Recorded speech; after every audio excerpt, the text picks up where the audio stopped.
Assalamualaikum warahmatullahi wabarakatuh. Bismillahirrahmanirrahim. Alhamdulillah wassalatu wassalamu ala Rasulillah wa ala alihi wa sahbihi ajma'in. Amma ba'du. InsyaAllah pada pagi ini kita kembali dalam siri bacaan kita, ialah kita baca dari surah Ali Imran. Baca dari surah Ali Imran bermula dari ayat yang ke-30. Muka suratnya muka surat 54.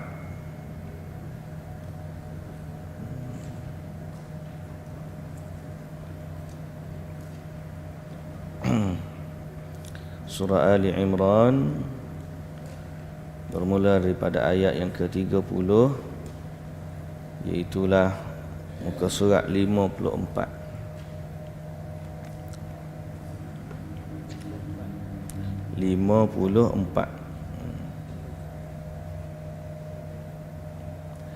Yauma tajidu, ke surat Yauma tajidu.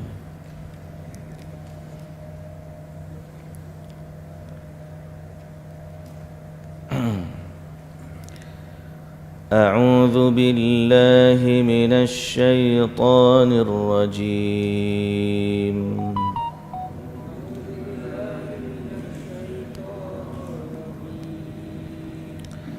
بسم الله الرحمن الرحيم.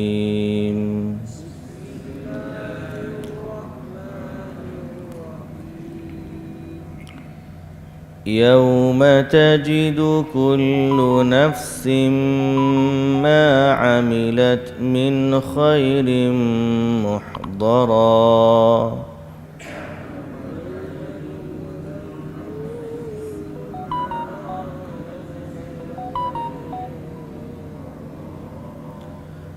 وما عملت من سوء تود لو أن بينها وبينه أمدا بعيدا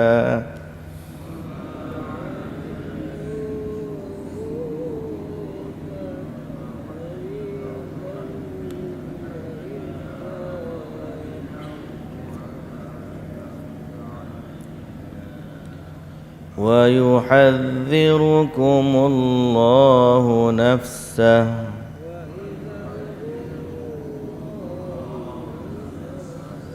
والله رؤوف بالعباد.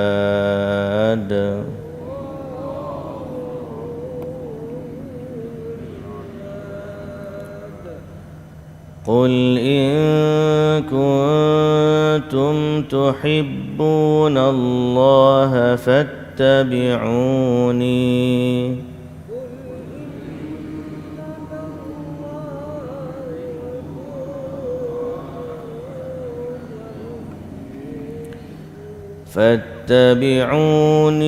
يحببكم الله ويغفر لكم ذنوبكم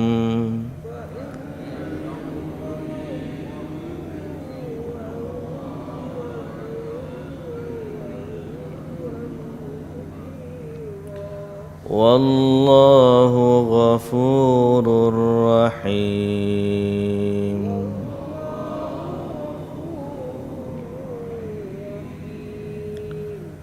قل أطيعوا الله والرسول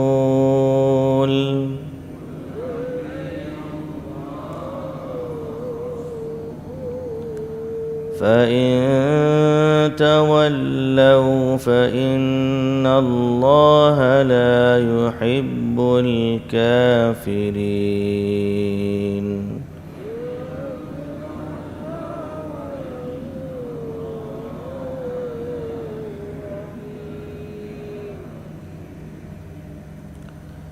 إن الله اصطفى آدم ونوحا وآل إبراهيم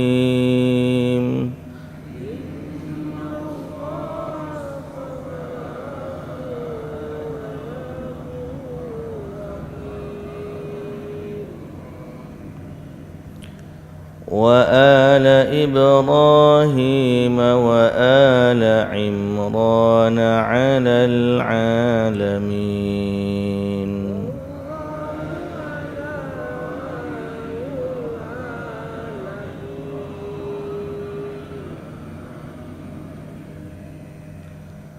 ذرية بعضها من بعض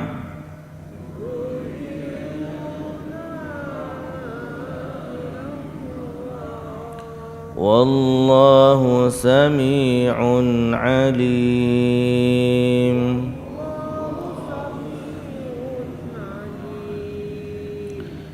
إذ قالت امرأة عمران رب إني نذرت لك ما في بطني محررا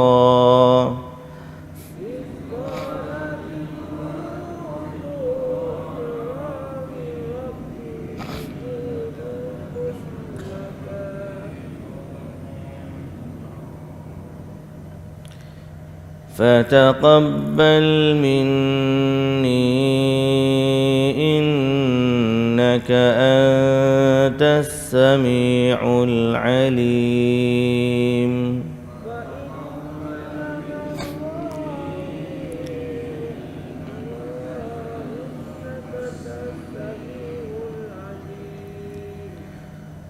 فلما وضعتها قالت رب إني وضعتها أنثى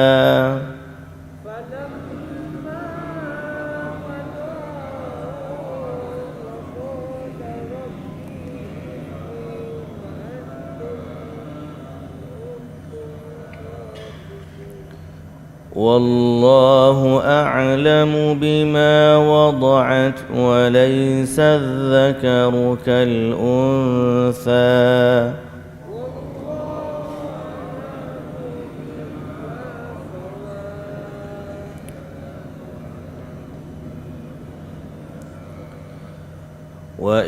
وإني سميتها مريم وإني أعيذها بك وذريتها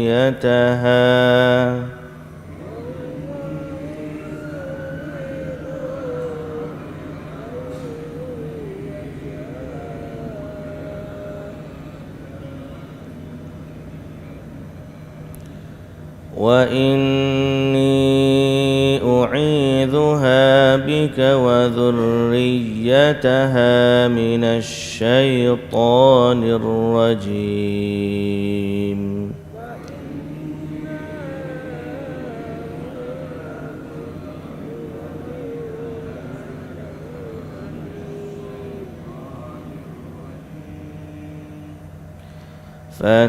فتقبلها ربها بقبول حسن وأنبتها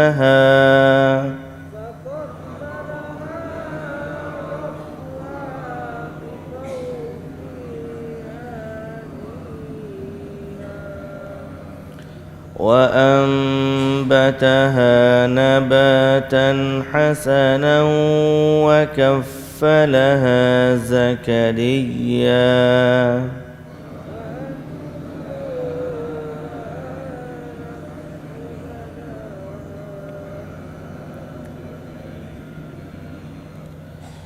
كلما دخل عليها زكريا المحراب وجد عندها رزقا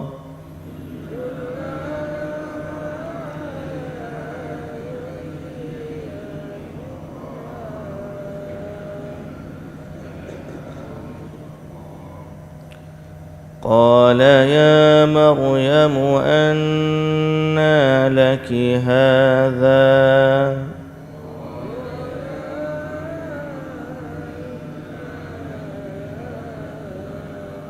قالت هو من عند الله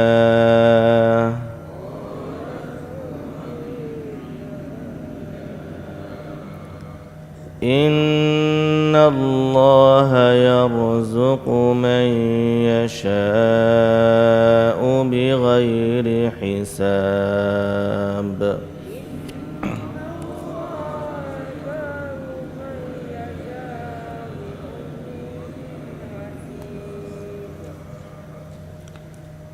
هنالك دعا زكريا ربه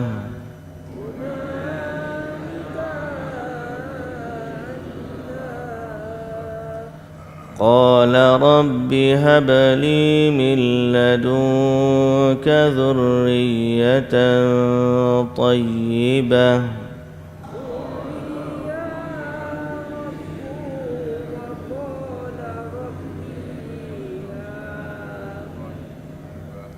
إنك سميع الدعاء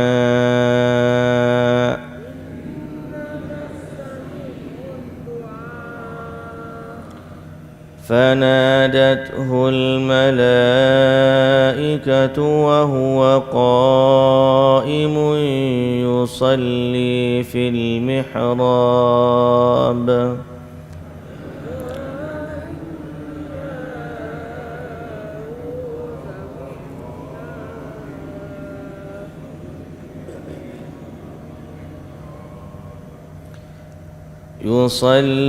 في المحراب أن الله يبشرك بيحيى مصدقا بكلمة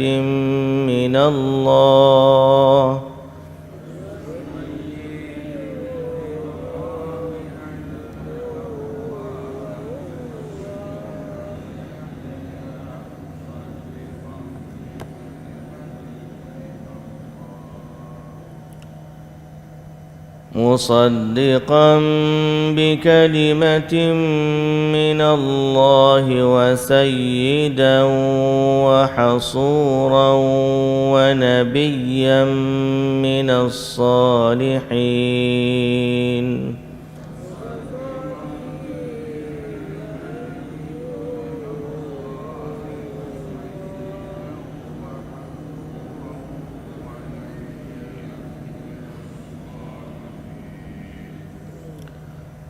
قال رب أنى يكون لي غلام وقد بلغني الكبر وامرأتي عاقر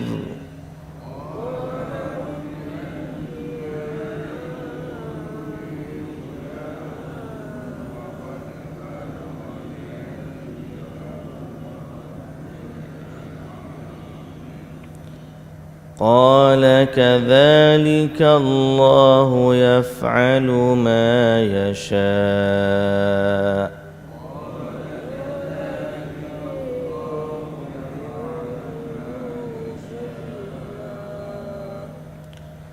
قال رب اجعل لي آية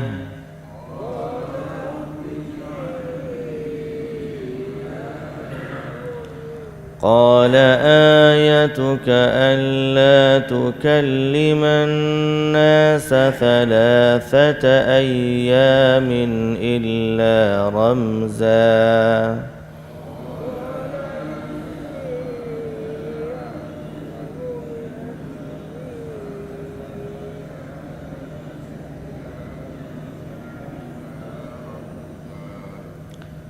واذكر ربك كثيرا وسبح بالعشي والإبكار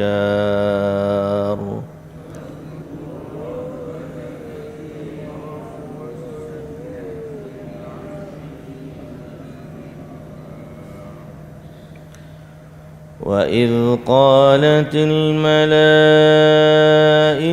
يا مريم إن الله اصطفاك وطهرك واصطفاك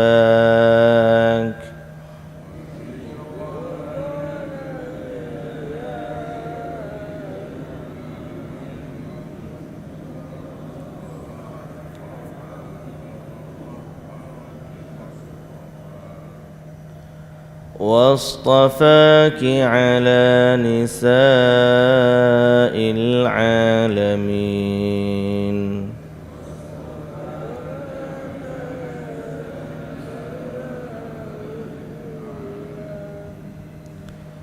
يا مريم اقنتي لربك واسجدي واركعي مع الراكعين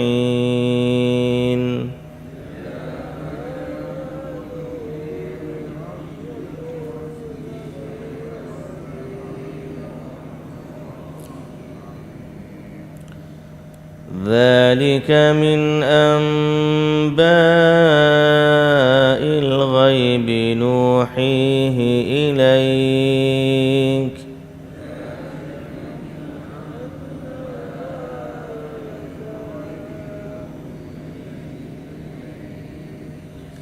وما كنت لديهم إذ يلقون أقلامهم أيهم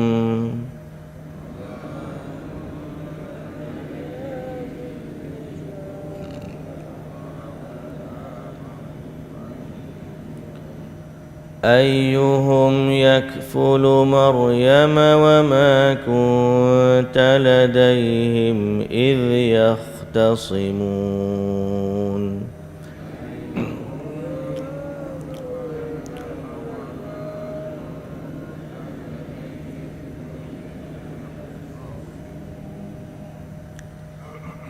إذ قالت الملائكة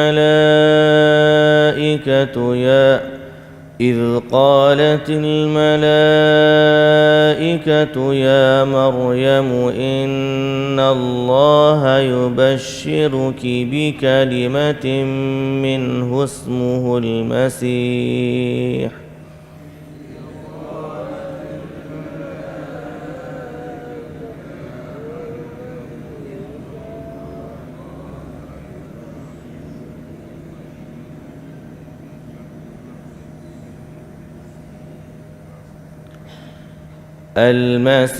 عيسى بن مريم وجيها في الدنيا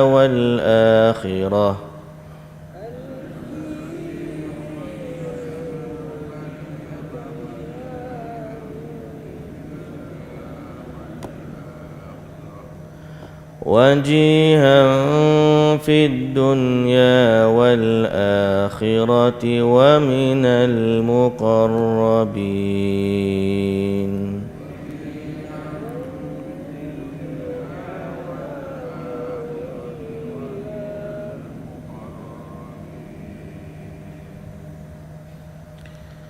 Baik, bismillahirrahmanirrahim.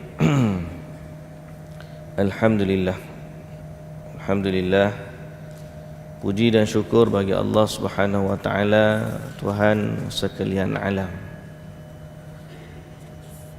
Dialah Allah Subhanahu wa taala yang Maha Agung, yang kita hanya berhak untuk sujud kepadanya, dan dia tidak redha bagi kita agama selain daripada Islam. Selawat dan salam atas Nabi junjungan kita Nabi Muhammad sallallahu alaihi wasallam, juga atas ahli keluarga baginda, para sahabatnya dan para pengikutnya yang setia sehinggalah ke hari kiamat. Alhamdulillah, dapat kita baca beberapa ayat dari ayat suci Al-Quranul Karim, dan insya-Allah pada pagi ini kita tadabburnya dari surah Al-Baqarah. Surah tadabbur hari ini atau ayat yang kita nak tadabbur hari ini dari surah Al-Baqarah, bermula dari ayat 152 pada muka surat 23. Pada muka surat 23, di mana Allah Subhanahu wa taala berfirman dari surah Al-Baqarah ayat 152 ni, fadhkuruni adhkurkum washkuru li wa la takfurun. Maksud dia, Allah Ta'ala kata, maka oleh itu ingatlah kamu kepadaku, yakni dengan mematuhi syariatku, supaya aku membalas kamu dengan kebaikan,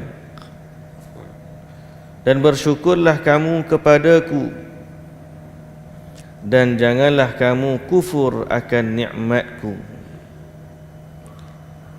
Maka dalam ayat ini Allah Subhanahu wa taala setelah daripada ayat semalam yang kita baca, Allah taala ingatkan kita akan nikmat diutusnya Rasul. Dan nikmat diutuskan Rasul ni bukan sekadar kedatangan dia. Kalau sekadar kedatangannya kita sambut, maka orang kafir juga bergembira dengan kelahiran Nabi pada mula-mula Nabi lahir. Semua orang bergembira waktu Nabi lahir. Semua orang sayang kepada Nabi waktu Nabi lahir. Kalaulah sekadar kedatangan Nabi itu hanya kedatangan, tapi Nabi ini dia datang, dia bawa syariat Allah. Inilah yang paling utama dalam dakwah Nabi. Dia datang bawa syariat. Lalu setelah Nabi bawa syariat, berpecahlah orang. Ada yang nak stay dengan agama dia yang dulu, dan ada yang nak ikut ajaran yang dibawa oleh Nabi sallallahu alaihi wasallam. Mereka beriman dengan Nabi, mereka ikut syariat Nabi, dan mereka mentaati Allah dan juga Rasulnya. Maka inilah yang orang yang paling utama dan paling bahagia. Itulah orang yang menerima kedatangan Nabi sebagai nikmat, tapi nikmat dia yang sebenar ialah pada syariatnya. Nikmat yang ada ni pada syariat dia. Sebab tu orang yang paling besar nikmat, Nabi sallallahu alaihi wasallam kata, man yuridillahu bihi khairan yufaqihu fid din. Siapa yang Allah Taala nak bagi kebaikan kepada dia, Allah faqihkan dia, Allah fahamkan dia tentang agamanya. Kerana inilah nikmat yang paling besar. Lalu Allah Subhanahu wa taala kata, setelah dia ingatkan Nabi datang kepada kita, baca ayat-ayat Allah untuk kita, menyucikan kita, mengajarkan kita, mengajarkan hikmah, dan ajar kepada kita apa yang dulunya kita tak tahu. Lalu setelah tu ayat-ayat ini hak kita baca, Allah Ta'ala kata, fazkuruni azkurkum. Maka ingatlah kepadaku. Ingat kepada Allah tu, kita sebut nama Allah, dan kita beribadah kepada Allah Subhanahu wa taala sesuai dengan perintah yang Allah Taala wahyukan. Terutamanya ialah salat kita. Fazkuruni ini, ingatlah kepadaku, termasuklah salat kita, kerana Allah Taala memerintahkan salat untuk mengingatinya.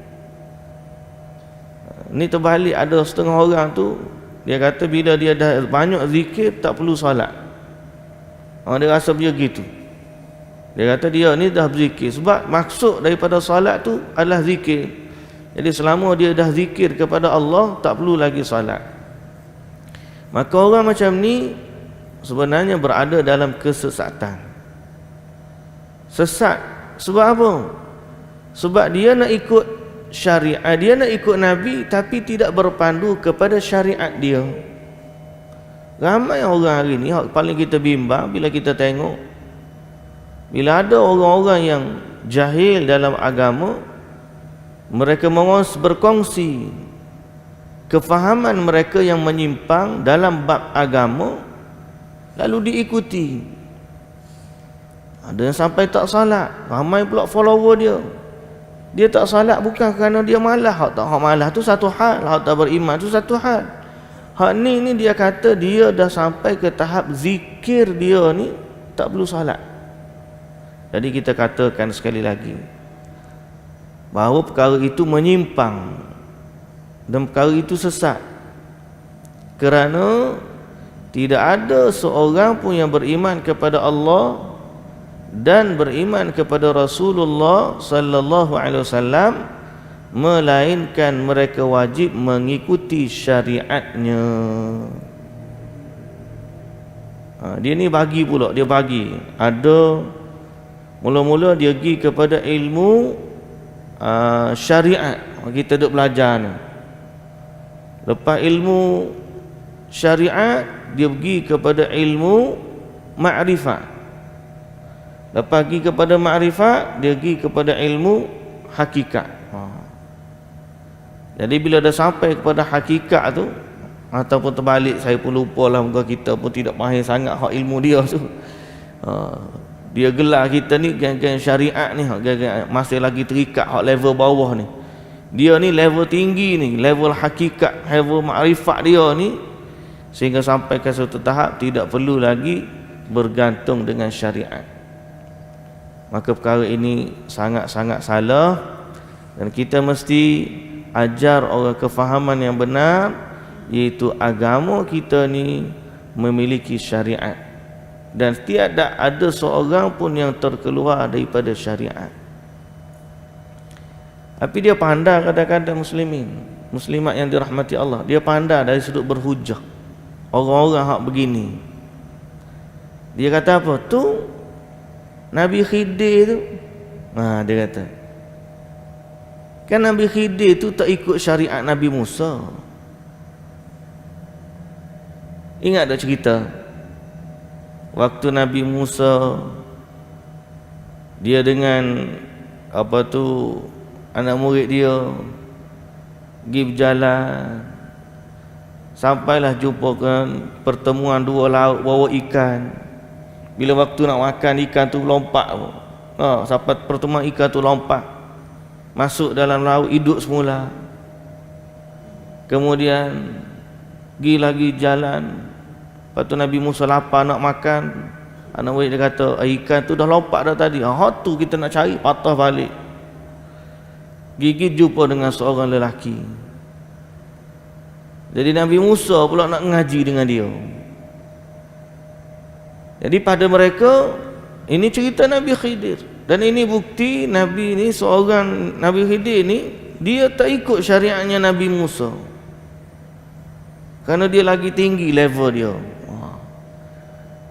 Mari pula kefahaman dia kata Nabi Khidir ni hidup lagi, tak mati. Mari pula bawa dia kata, kita jumpa dengan Nabi Khidir. Nabi Khidir ajar ilmu begini. Dia pun sandar di atas Nabi Khidir. Dia pun kata kita dapat ilmu ladunni. Sebab Nabi Khidir ni dia anggap wa'allamnahu min ladunna ilma. Dia pun kata dia dapat ilmu ladunni, dia dapat daripada Nabi Khidir, ataupun dia dapat direct daripada Allah, lalu dia tak terikat lagi dengan syariatnya Nabi Muhammad, seperti mana Nabi Khidir tak terikat dengan syariatnya Nabi Musa. Pandai wajah dia, orang dengar, betul juga. Tapi itu nama dia talbis. Talbis ni maknanya tipu daya iblis. Talbis iblis. Di mana salah dia? Salah dia hak mula-mula salah dia. Tak boleh nak banding Nabi Musa dengan Nabi Muhammad. Tak boleh nak banding. Sebab Nabi Musa ni diutuskan untuk Bani Israel sahaja. Lalu wajar untuk orang yang luar daripada Bani Israel tak ikut syariat Nabi Musa. Sebab syariat Nabi Musa hanya untuk Bani Israel. Kalau Nabi Muhammad tak boleh nak banding, sebab Nabi Muhammad sallallahu alaihi wasallam, syariat Nabi Muhammad ni untuk sekalian alam. Dan tidak wajar seorang pun dari manusia ataupun jin untuk keluar daripada syariat Nabi Muhammad sallallahu alaihi wasallam. Mustahil, tak boleh. Kalau nak berhujah, biar sama-sama level. Kalau hak ni diutuskan untuk kaum dia, hak ni juga untuk diutuskan kaum dia, wajar tak ikut sebab aku bukan orang Arab. Contohlah, kalau Nabi Muhammad tu diutuskan untuk bangsa Arab atau kabilah Quraisy saja, wajar kita kata aku tak ikutlah sebab aku Melayu. Contoh. Dan kalau begitu mesti ada Rasul Melayu yang Allah utuskan untuk kita. Tapi tak ada Rasul Melayu. Sebab apa? Sebab Nabi Muhammad itu diutuskan untuk sekalian alam. Maka tidak boleh seorang pun dari kalangan umat ini, sama ada manusia ataupun jin, untuk keluar daripada syariat Nabi Muhammad sallallahu alaihi wasallam. Inilah nikmat yang Allah Ta'ala bagi kepada kita. Yang kedua, bila dia kata dia jumpa dengan Nabi Khidir, ambillah kononnya syariat. Contohlah, kalau pun dia jumpa dengan Nabi Khidir, kalau pun cerita Nabi Khidir ni hidup lagi ke tidak betul Nabi Khidir ni, macam-macam lah pandangan. Tak apalah, ikut nama lah nak kata apa bab tu. Kalau sekiranya betul dia hidup lagi, contoh kalaulah sekiranya, tapi kita pada pandangan ahli sunnah yang benar, Nabi Khidir dah tak ada dah, meninggal dah. Kalaulah dia hidup lagi, pasti dia ni sama dengan Nabi Isa alaihi salam. Yang mana Nabi Isa alaihi salam, hak ni confirm semua orang kata Nabi Isa ni hidup lagi. Lalu bila Nabi Isa ni hidup, dia akan datang di akhir zaman. Adakah syariat Nabi Isa alaihissalam dia ikut syariat dia yang dulu? Tak. Nabi Musa ikut syariatnya Nabi Muhammad sallallahu alaihi wasallam. Jadi kalau tak ada orang yang hidup zaman Nabi Muhammad, walaupun dia tu level Nabi, setinggi dan semulia kedudukannya dengan Nabi Isa alaihi salam, bila dia datang turun di akhir zaman, Nabi Isa yang hebat tu pun akan ikut syariat Nabi Muhammad sallallahu alaihi wasallam. So apa hujah orang tak nak ikut syariat ni? Jawapan dia, itu adalah tipu daya iblis. Bunyi macam cantik ah. Pasal apa tak semayang? Dah sampai level kenal Tuhan. Pasal apa tak semayang? Dapat ilmu laduni. Pasal apa tak begini? Sebab dapat jumpa Nabi Khidir, tak ikut dengan syariat Nabi Muhammad. Kita panggil bahasa putih nonsense. Mengarut. Orang putih katalah mengarut. Kita ni kena ikut syariat Nabi Muhammad sallallahu alaihi wasallam.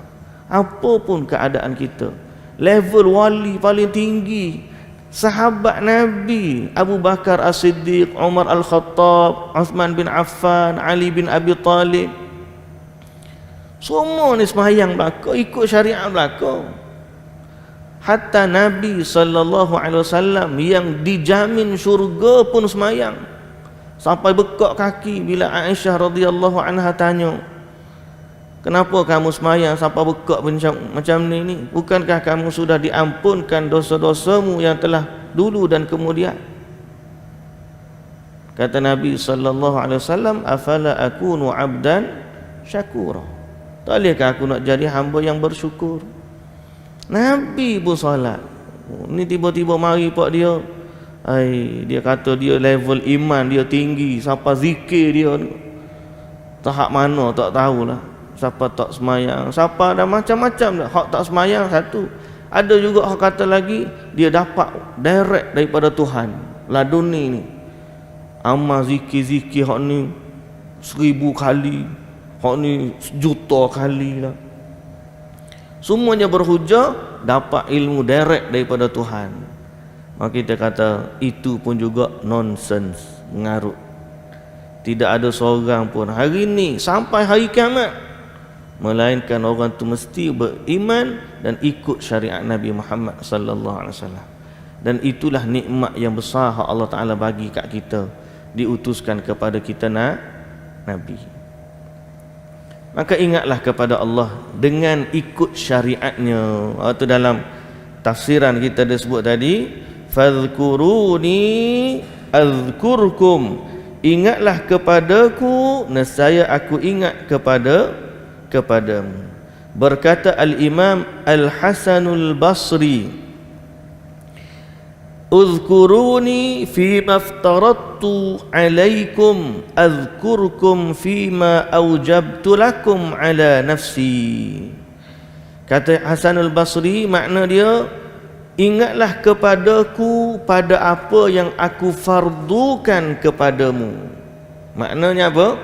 Ingat kepada Allah ni dengan mentaati perintahnya. Bukan duk zikir saja. Ni mana zikirlah kepadaku. Jadi dia pun duk sibuk ingat je. Dia ingat zikir je dia. Allah Allah Allah Allah 1000 kali, Allah Allah Allah Allah 1,000,000 kali. Tak, ingatlah kepadaku, maknanya pada apa yang aku perintahkan. Kita kena mikir. Hari ni kita pun ingat, aku beriman kepada Allah. Hari ni Allah suruh aku buat apa? Pagi ni Allah suruh buat apa? Tengah hari nanti Allah suruh buat apa? Asar ni mati atau Allah suruh buat apa? Kita pergi kerja, Allah suruh aku buat macam mana baru kerja? Kita bernikah kahwin, Allah suruh buat macam mana dengan keluarga ni? Kita dapat rezeki, Allah Ta'ala suruh buat macam mana? Semua benda ni bila ingat kepada Allah, maknanya kita ingat apa yang Allah Ta'ala perintahkan kepada kita. Lalu bila teringat kepada Allah di waktu pagi, bangun semaya subuh. Teringat kepada Allah pada waktu zuhur, bangun semaya zuhur. Ingat kepada Allah waktu asar, salat pula asar. Itu makna cara kita ingat. Waktu kita pergi kerja, kita ingat kepada Allah, kita tak makan rasuah, kita tidak pecah amanah, kita buat kerja dengan jujur. Pasal itu perintah agama. Perintah agama, syariat itulah. Ingat. Bila kita tengok kepada orang panggil, contohnya orang lelaki bujang nak kepada perempuan, dia tak berzina, dia ingat kepada Allah, dia takut, akhirnya dia pergi kahwin. Dapat pula anak, dia jaga anak dia.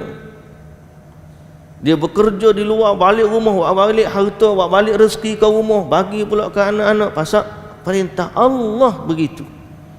Jadi ingat kepada Allah, kata Al-Hasanul Basri, Imam Hasanul Basri, ialah ingat kepada Allah pada apa yang dia perintahkan kepada kita. Bukan sekadar ingat zikir, sebut nama je, Allah Allah Allah Allah, kata subhanallah subhanallah kau. Ada setengah tu hu cara dia ingat. Cara ingat tu tak betul dah. Pasal apa? Allah tak pernah suruh sebut hu tu. Buktinya Nabi SAW tak pernah ajar sahabat macam tu. Allah suruh puji dia. Puji ni maknanya bila sebut nama Allah ada pujian. Allahu Akbar, mana Allah Maha Besar. Subhanallah, Maha Suci Allah. Alhamdulillah, segala puji bagi Allah. La haula wala quwwata illa billah, tidak ada daya dan tidak ada upaya kekuatan melainkan dengan Allah. Puji Allah pun kena ikut syariat, perintah syariat juga. Bukan nak asal ingat ke Tuhan, ikut akulah nak ingat lagu mana, tak boleh. Waktu nak sebut nama Allah tu pun kena ikut syariat Allah. Kita nak sebut nama Allah, nak zikir, nak sebut Allah tu, kena ikut syariat Allah. Daripada awal hujung rambut sampai hujung kaki, semuanya kita ada perintah yang Allah Ta'ala perintahkan. Kita cari yang tu, kita buat yang tu. Itu nama dia fadhkuruni, ingatlah kepadaku. Azkurukum, balasan dia Allah Ta'ala kata, nescaya aku ingat kepadamu. Bila aku ingat kepadamu ni, kata Imam Hasan al-Basri, azkurukum fima awjabtu lakum ala nafsi. Aku ingat pula kepada kamu pada apa yang aku wajibkan diriku atasmu. Maknanya apa? Ada beberapa perkara kelebihan orang yang berzikir ni, lalu Allah ingat kepada dia dalam banyak perkara. Antara hadis yang ada dalam bab ni, Allah Subhanahu wa taala berfirman dalam hadis qudsi. Allah Taala kata, "Man dzakarani fi nafsihi dzakartuhu fi nafsi, wa man dzakarani fi mala'in dzakartuhu fi mala'in khairin minhu." Siapa yang ingat kepadaku dalam dirinya, kata Allah, maka aku akan ingat kepadanya dalam diriku. Mana Allah ingat kepada dia di sisi Allah. Dan siapa yang ingat kepadaku, berzikir kepadaku fi mala'in, pada kumpulan yang ramai, nescaya aku akan ingat kepadanya dalam kumpulan yang lebih baik daripada dia. Mana kalau kita sebut nama Allah dalam majlis zikir macam ni, kita sebut ayat-ayat Allah, Allah Ta'ala akan sebut nama-nama orang yang duduk dalam majlis ilmu ni kepada kumpulan malaikat yang lebih baik daripada kita. Ini antara kelebihan orang yang duduk berzikir, terutamanya duduk dalam majlis ilmu. Sebab kita ni walaupun sembang, kita sedang buat apa ni? Tuan-tuan, kita duduk sembang, duduk cerita, ni sedang buat apa ni? Ingat kepada Allah.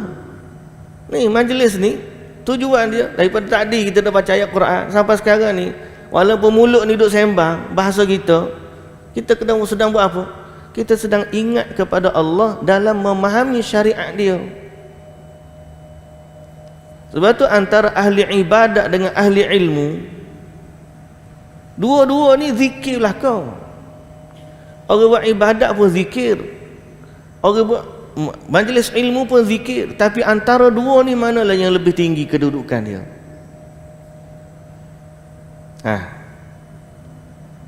Mana yang lebih tinggi kedudukan dia? Tuan-tuan kalau faham hadis tadi, Allah Ta'ala kata apa? Siapa yang sebut ingat kepadaku dalam dirinya, aku ingat kepadanya dalam diriku, pada diriku. Betul? Siapa yang ingat kepadaku dalam malak, malak ni kumpulan yang ramai, aku akan ingat kepadanya, aku akan sebut nama dia pada kumpulan yang lebih baik daripada dia. Baik, kita banding dua majlis. Satu, majlis ahli ibadah. Dua, majlis ahli ilmu. Dua-dua ni berzikir, ingat kepada Allah. Tapi mana yang lebih tinggi kedudukan dia? Majlis ibadah, contohnya orang tu mari kita duduk sini, kita pakat berzikir. Hari ni kita zikir 1000 kali, ni 1000 kali, tu 1000 kali. Ada setengah orang tu duduk majlis, dia buat bersuluk macam-macam lah dia kata. Kalau dia buat dalam keadaan zikir-zikir tu ikut syariat Nabi, alhamdulillah. Tapi kalau dia buat menyimpang daripada Nabi, wallahu ta'ala a'lam lah. Cuma kita nak sebut zikir dia tu untuk dirinya, ibadat tu untuk dirinya. Hak tu dia, hak ni dia, masing-masing ikut dia. Betul tak? Berbeza dengan ilmu.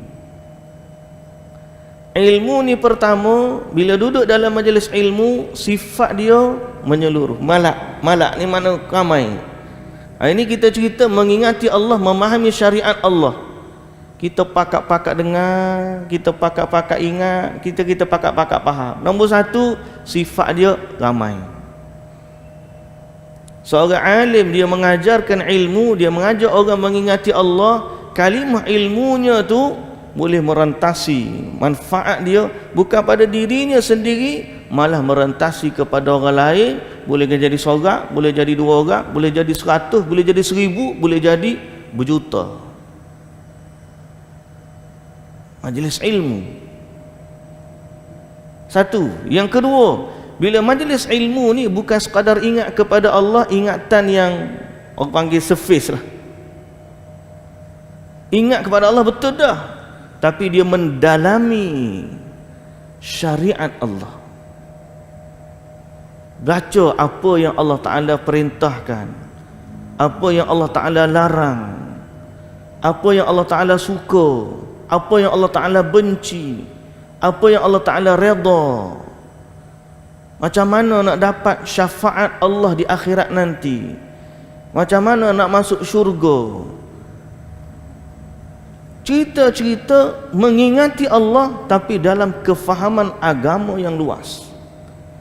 Sebab tu ketinggian majlis ilmu dengan ketinggian orang ahli ibadat jauh beza. Nabi SAW sebut beza je bandingan orang alim dengan orang abid. Orang abid ni ahli ibadat, ibadat je, duduk cokor je. Rajin dia solat, rajin dia zikir. Beza ahli ibadat dengan ahli ilmu seperti bezanya matahari berbanding semua bintang-bintang, atau bulan purnama berbanding semua bintang-bintang. Cahayanya waktu lik-lik sorang-sorang je, lik-lik sorang-sorang. Tapi kalau cahaya bulan purnama yang besar, dia menerangi malam. Bezanya ilmu dengan ibadat. Sebab tu kita ni dalam majlis ilmu ni sebenarnya majlis zikir yang utama. Duduklah dalam majlis ilmu. Kalau tuan-tuan duduk dengar, mari panggil orang, kita ajak mari kita duduk dalam majlis ilmu. Tapi cari majlis ilmu yang benar-benar membawa kita kepada kefahaman Al-Quran dan juga As-Sunnah. Kerana itulah kehendak Allah, kita mengingati Allah dengan apa yang Allah perintahkan dan dengan apa yang Nabi SAW ajarkan. Jangan pula pergi ingat pada Allah pada apa yang Allah tak perintahkan, itu nayo. Itu nayo. Itu satu hadis. Atau dua dah kita baca tu. Kemudian dalam hadis yang lain juga Allah Subhanahu wa taala kata juga, hadis qudsi riwayat Imam Ahmad, kata Allah Azza wa Jalla, ya ibna Adam, in zakartani fi nafsik zakartuka fi nafsi, in zakartani fi mala'in zakartuka fi mala'in minal malaikah, atau qala fi mala'in khairin minhu, wa in danauta minni shibran danautu minka dhira'an, wa in danautu minni dhira'an danautu minka ba'a, wa in ataitani tamshi ataituka harwalah.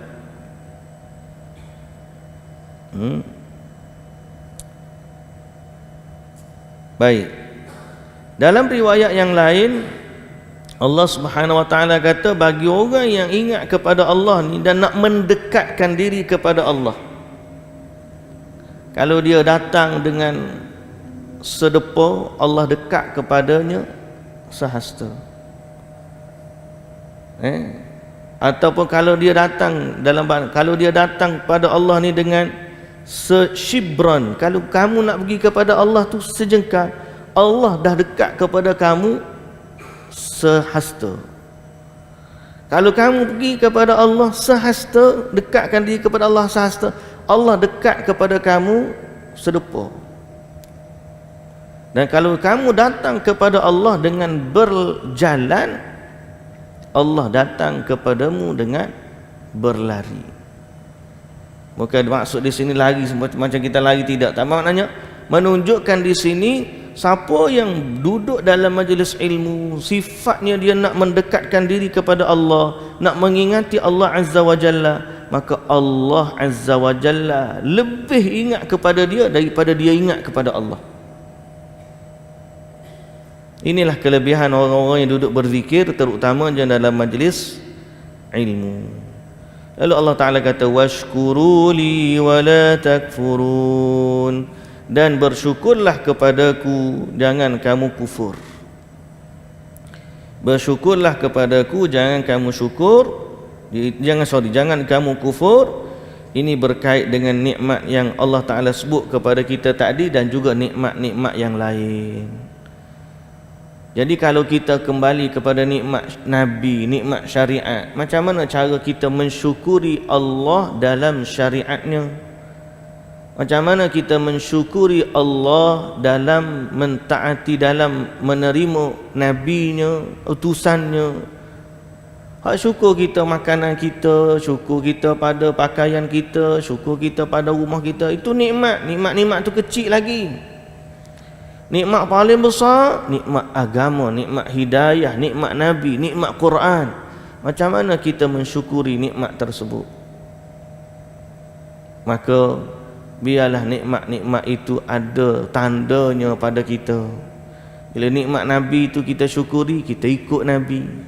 Bila nikmat Quran itu kita syukuri, kita baca Quran, kita tadabbur makna Quran. Bila syariat Allah itu kita syukuri, kita patuh kepada syariatnya.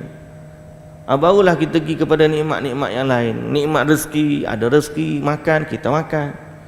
Ada rezeki pakaian, kita pakai pakaian yang elok.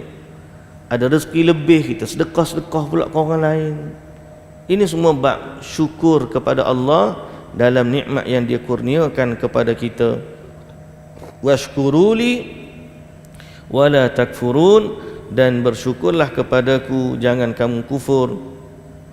Lalu Allah Subhanahu wa taala kata di akhir ayat yang kita 153 ni, ya ayyuhallazina amanu ista'inu bis-sabri was-salah innallaha ma'as sabirin. Wahai orang yang beriman, mintalah pertolongan kepada Allah dengan sabar dan juga salat.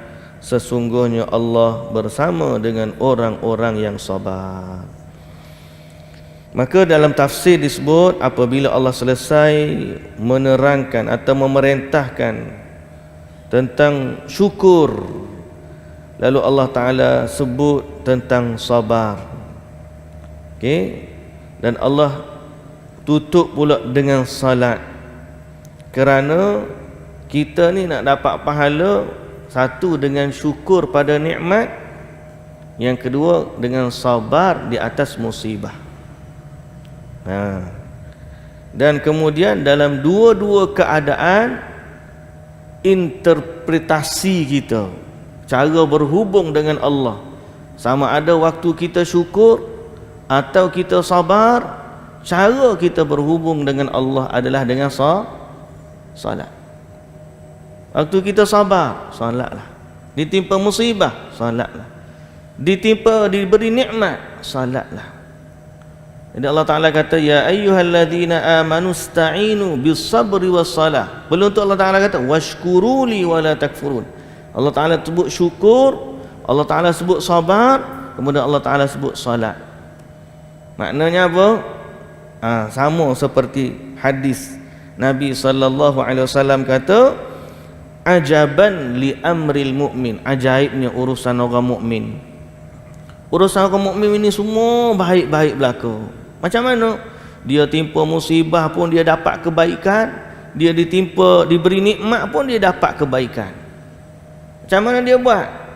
Bila timpa musibah dia sabar, bila timpa nikmat dia syukur. Maka kedua-dua musibah dan nikmat menjadi kebaikan bagi orang yang beriman. Sebab tu salatlah. Dalam apa jua keadaan kita, bila kita ditimpa musibah, kita rasa susah hati ataupun kita rasa senang, kita dapat nikmat, sabar ataupun bersalatlah. Salat dalam apa jua keadaan. Apa jua keadaan. Dan ini cara kita untuk mendekatkan diri kepada Allah, dan cara untuk kita menambahkan nikmat yang Allah bagi kepada kita. Sesungguhnya salat itu adalah cara yang paling utama seorang manusia berhubungan dengan Allah Subhanahu wa taala. Sebab tu saya sangat-sangat sedih bila kita bincang, ada orang zaman kita ni bukan tak solat kerana malas, tapi tak solat kerana mereka anggap kedudukan mereka tinggi di sisi syariat sehingga tak perlu solat. Sedih kita, alangkah terpesongnya mereka daripada petunjuk agama. Dan kita juga doa kepada Allah agar umat ini kembali kepada syariat, kembali kepada Quran, kembali kepada sunnah dalam kesemua bentuk ibadat mereka. Zikirnya ikut syariat, ikut sunnah lah, salatnya ikut sunnah, semua benda lah. Kerana ini adalah nikmat yang besar kepada kita. Dan inilah yang kita nak minta dengan Allah setiap hari, ihdinas siratal mustaqim.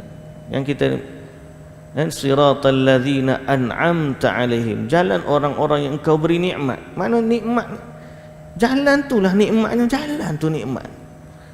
Kita hidup di atas agama, boleh baca Quran, boleh tadabbur Quran, boleh dengar hadis Nabi walaupun tak jumpa Nabi.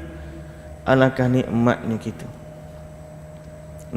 Moga Allah Ta'ala kekalkan nikmat ni kepada kita, dan Allah taufikkan kita untuk tetap bersama dengan manhaj ataupun jalan yang diajarkan oleh Nabi kita Muhammad sallallahu alaihi wasallam. Wallahu ta'ala a'lam. Kita sambung besok hari pada ayat 154 ni, cerita bab orang syahid yang tak mati dalam kubur dia. Bukan tak mati dunia, hidup dalam kubur ni maknanya dengan keadaan dia yang istimewa. InsyaAllah esok bab tu kita baca, hayatus syuhada, iaitulah kehidupan orang yang mati syahid di sisi Allah. Wallahu ta'ala alam. Sekali lagi, subhanakallahumma wa bihamdika, asyhadu an la ilaha illa anta, astaghfiruka wa atubu ilaik. Aqulu qawli hadha wa astaghfirullahal azim li wa lakum. Wassalamu alaikum warahmatullahi wabarakatuh.